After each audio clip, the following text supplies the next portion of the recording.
The oldest surviving story of humanity does not begin with our creation. It begins with a silence. A silence so terrible that even the gods refuse to speak of it. Buried inside a 4,000-year-old clay tablet is a moment that ancient scribes believed should never have happened. A moment that changed the relationship between humanity and those who created them. This is that story. Our access to this ancient worldview relies on physical evidence. 3 damaged clay fragments housed in the British Museum, catalogued as BM 78941, 78943, and 80385. Unearthed between 1881 and 1882 by Hormuzd Rassam at the ancient city of Sippar in modern-day Iraq, these tablets date to the Old Babylonian period, around 1750 to 1650 BCE. Modern Assyriologists interpret these surviving Akkadian signs with careful scrutiny, separating what is physically legible on Tablet 3 from what has been lost to time. Scholars acknowledge that where the clay is broken, sections must be reconstructed using parallel traditions. Ultimately, the surviving cuneiform tablets describe a preserved Babylonian belief system, functioning not as a record of literal history, but as evidence of how an early civilization wrestled with its own mortality. According to the opening columns of the Atrahasis Epic, the universe began with a stark division of divine labor. The surviving cuneiform tablets describe a time when the gods themselves had to work, bearing heavy loads and digging the great canals of Mesopotamia. Ancient Babylonian scribes believed that for 3,600 years, the lower class of deities, known as the Igigi, endured this exhausting toil. Eventually, their physical exhaustion sparked a rebellion, a divine labor strike where they burned their tools and surrounded the temple of the high god Enlil. To resolve this crisis, the high gods convened a council. Rather than punishing the rebels, they sought a pragmatic solution, a new class of workers to inherit the burden. The scribes recorded that the gods summoned Nintu, the mother goddess also known as Belet Eli or Mami, and tasked her with creating a replacement. The epic outlines a specific, ritualized formula for this creation. Modern Assyriologists interpret the surviving lines as a mixture of earthly and divine elements. Nintu was instructed to shape clay provided by the water god Enki, mixed with the flesh and blood of a slain, minor deity. Through this mudblood formula, humanity was fashioned as a utility to relieve the gods of their toil. Humans were brought into being for the sole purpose of carrying the yoke, clearing the canals, and feeding the gods through sacrifice. Human existence began as a dependent bargain, engineered to ensure the gods could rest. According to the surviving cuneiform tablets, this bargain functioned perfectly at first. However, humanity multiplied quickly. Ancient Babylonian scribes recorded that within 1,200 years the land was swarming like bellowing wild bulls and the expanding cities grew crowded. The epic frames this rapid increase as a theological crisis of noise rather than a modern demographic measurement. The constant clamor of human activity rose to the heavens, disturbing the sleep of Enlil, the high god of the wind and earth. Annoyed by the relentless uproar, Enlil complained to the great gods that the din of mankind had become intolerable. The tablets detail his first countermeasure, a sudden, devastating plague designed to thin the human ranks. This localized pestilence swept through the settlements, striking down thousands, yet the population recovered and the noise returned. To address this failure, Enlil escalated his methods, targeting the agricultural survival of the cities. He ordered the weather gods to withhold rain, dry up the canals, and seal the heavens. The resulting drought parched the fertile plains, which was followed immediately by a severe famine that turned the soil barren and empty. The tablets depict desperate families searching for any source of sustenance as the dry soil crumbled into dust. With each successive disaster, the scribes illustrate a cycle of escalating divine remedies, yet none achieved permanent silence. Each failed attempt only deepened Enlil's frustration, as the underlying problem of human noise remained entirely unresolved. Ancient Babylonian scribes recorded that the crisis reached its peak when Enlil convened a secret council of the great gods. In this closed assembly, Enlil demanded a definitive resolution to the human clamor. the total annihilation of humanity through a sweeping deluge. The surviving cuneiform tablets describe an oath of absolute secrecy imposed upon the divine council, ensuring that no warning would reach the cities below. But Enkai, the god of wisdom and fresh waters, chose to subvert this divine decree. Bound by his oath to the council, Enkai could not speak to a human directly. Instead, he addressed his words to a reed wall, knowing that the pious scholar Atrahasis was sleeping on the other side. Modern Assyriologists interpret this sequence through heavily damaged sections of Tablet 3. Because the physical clay is broken, scholars reconstruct the precise wording of this warning using parallel Mesopotamian traditions. Through the whispers in the reeds, Enkai instructed Atrahasis to tear down his house and build a massive vessel. This was not a ship of war, but a circular coracle made of reeds and bitumen designed to keep the seeds of life afloat. Scribes framed Atrahasis not as an active hero, but as a quiet, obedient witness to a divine conspiracy. He was granted 7 days to complete the construction before the secret decree of the gods would dismantle the world.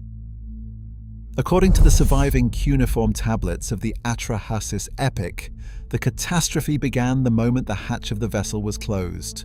Scribes recorded that Atrahasis sealed the entrance of his massive circular coracle with pitch, isolating himself and the survivors from the world outside. Almost immediately, the heavens ruptured. The ancient Mesopotamians lived on a flat, fertile floodplain between 2 volatile rivers, and their literature reflects a constant terror of water escaping its banks. Scribes describe the storm as an active, deliberate dismantling of the cosmos, rather than a natural seasonal event. The surviving columns of Tablet 3 preserve an unforgiving description of the deluge. Scribes wrote that the winds tore through the air, and a black fog blanketed the land, obscuring the sun. Modern Assyriologists translate the fragmented lines to describe a storm of immense proportions that raged for 7 days and 7 nights. During this time, the floodwaters rose continuously, quickly overtopping the complex system of dikes and canals that humans had spent generations digging. The agricultural infrastructure, the lifeblood of the city-states, was completely submerged.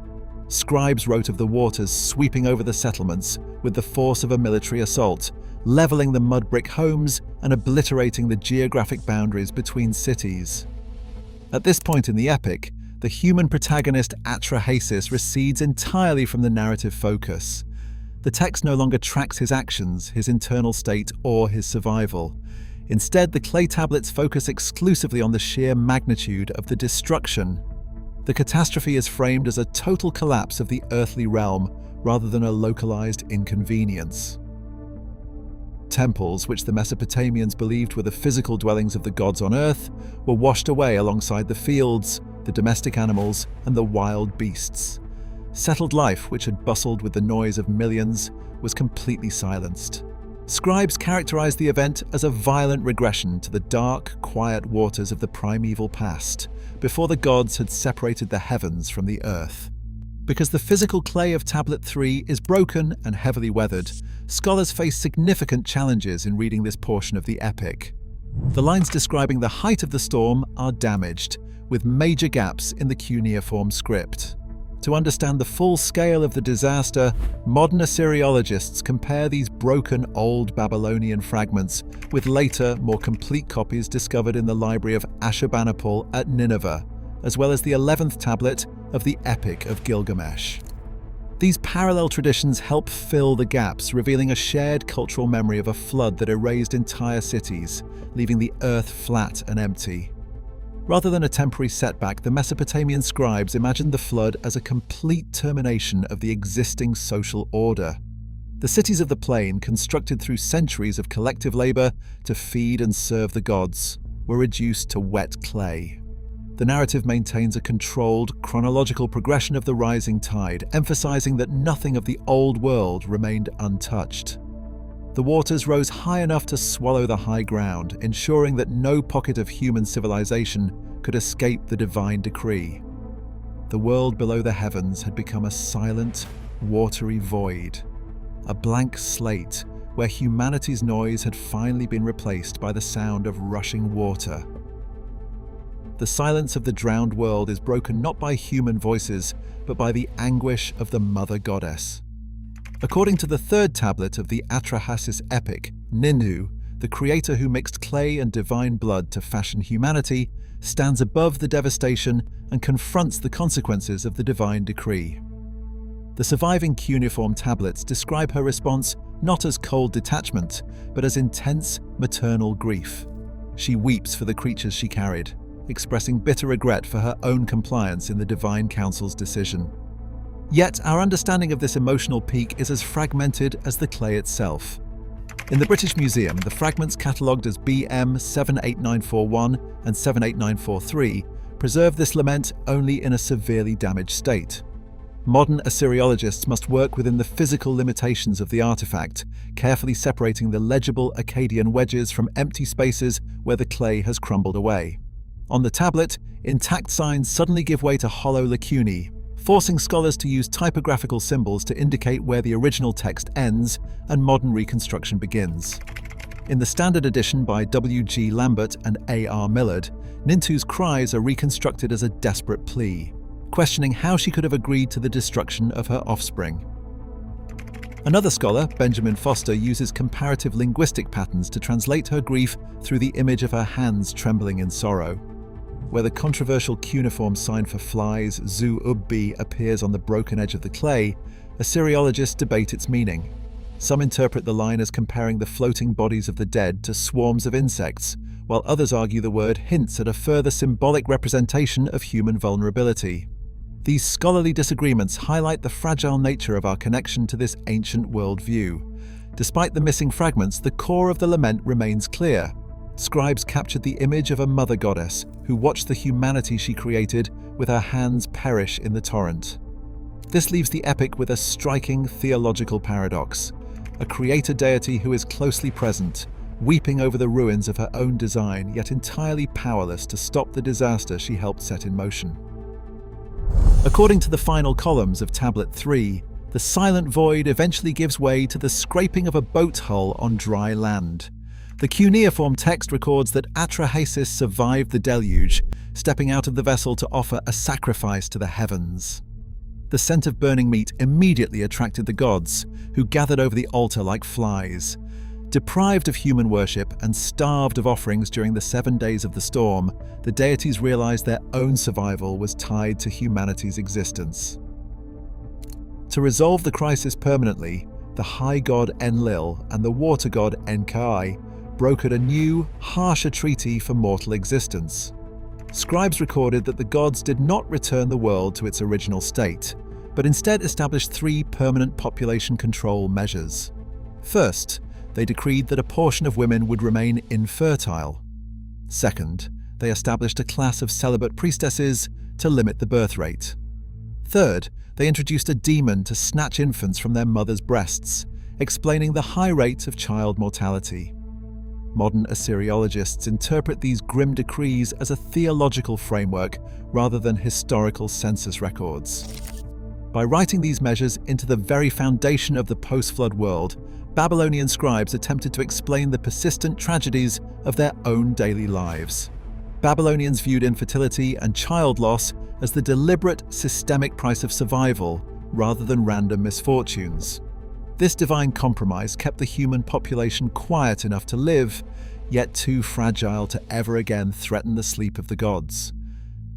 This ancient compromise survived not on monumental stone, but on fragile clay.